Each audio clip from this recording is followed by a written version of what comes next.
खबर तो ये भी है कि सूत्रों से आपको भी पता था कि आपका टिकट कटने वाला है, इसलिए आप आरजेडी चले गए। श्याम रजक ने कभी टिकट की चिंता नहीं की।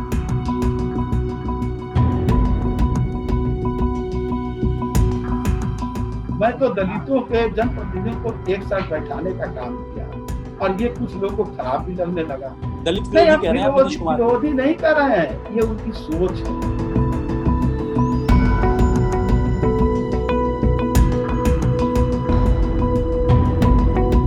श्याम जी, समझना चाह रहे हैं हम लोग कि ऐसा क्या हो गया कि 2009 में जेडीयू में गए, आरजेडी को छोड़ के, लालू जी को छोड़ के गए आप और अब वापस अब आरजेडी में।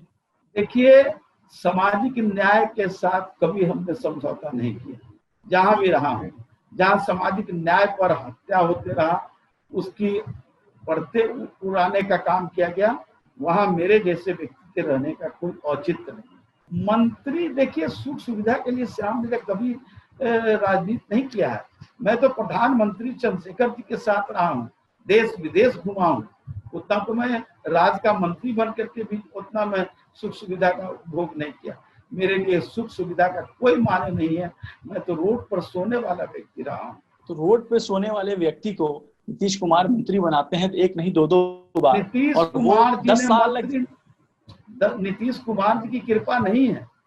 मैं तो चंद्रशेखर जी के समय बहुत बड़े पोस्ट पर था, लालू जी के समय बड़े पोस्ट पर था।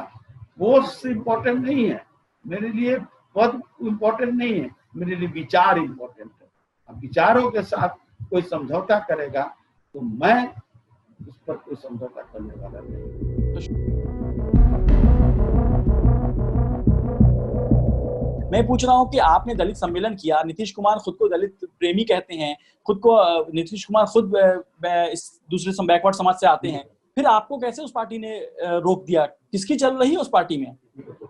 एक मैं उदाहरण दे रहा हूँ, दशरथ मांझी के बारे में बड़ी चर्चा करते हैं कि मैंने मुख्यमंत्री रहते हुए जब वो आए तो मैंने मुख्यमंत्री की कुर्सी छोड़ करके उनको बैठा दिया। उनका सुपुत्र, उनका परिवार भूखे मर रहा है। ये क्या है? आप दिखावटीपन करना चाहते हैं, मीडिया मैनेजमेंट करना चाहते हैं, एहसास कराना चाहते हैं जनता के बीच, क्या उन दलितों के प्रति काम करना चाहते हैं? दलित आज उपेक्षित है, रेप हो रहे हैं, बलात्कार के साथ साथ उनके साथ छेड़खानी हो रहा है और आप चुपचाप हाथ करके बैठे हुए हैं। क्या हो रहा है?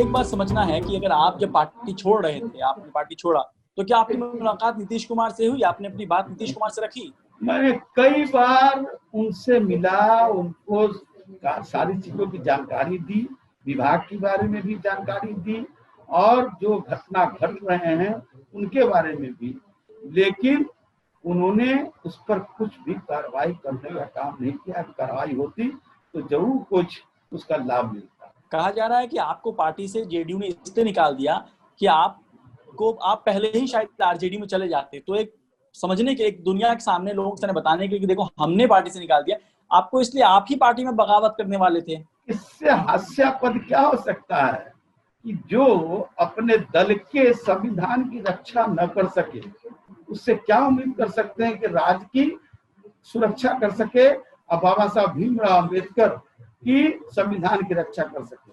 खबर तो ये भी है कि सूत्रों से आपको भी पता था कि आपका टिकट कटने वाला है, इसलिए आप आरजेडी चले गए। श्याम रजक ने कभी टिकट की चिंता नहीं की है। चंद्रशेखर जी का शिष्य मैं रहा हूँ और चंद्रशेखर जी ने कभी समझौता नहीं किया है। सुख सुविधा मेरे लिए महत्वपूर्ण नहीं है। चलिए, आपकी अब घर वापसी हो गई, आरजेडी वापस आ गए, लालू यादव की पार्टी वापस आ गए। आपने लालू का साथ छोड़ा था, लेकिन 2009 में जो बुरे वक्त में आपने साथ छोड़ा था। मुझे इतना बताइए कि तेजस्वी यादव के जो उनका नेतृत्व है उस पर बड़ा सवाल उठता रहा है। 2019 का लोकसभा चुनाव एक सीट नहीं जीत पाई आरजेडी। ये तो जनता तय करती है। राजद में मैं काम के लिए आया हूँ। तेजस्वी और नीतीश कुमार, इन दोनों में अगर आपको नंबर देने के लिए कहा जाए तो कितना नंबर देंगे दोनों को 10 में से? मैं तो कह रहा हूँ कि नंबर तो बिहार की जनता दे चुकी है। तेजस्वी के प्रति जो अपार स्नेह और प्यार जो बढ़ते जा रहा है, इस पर आपका एहसास कर रहा है।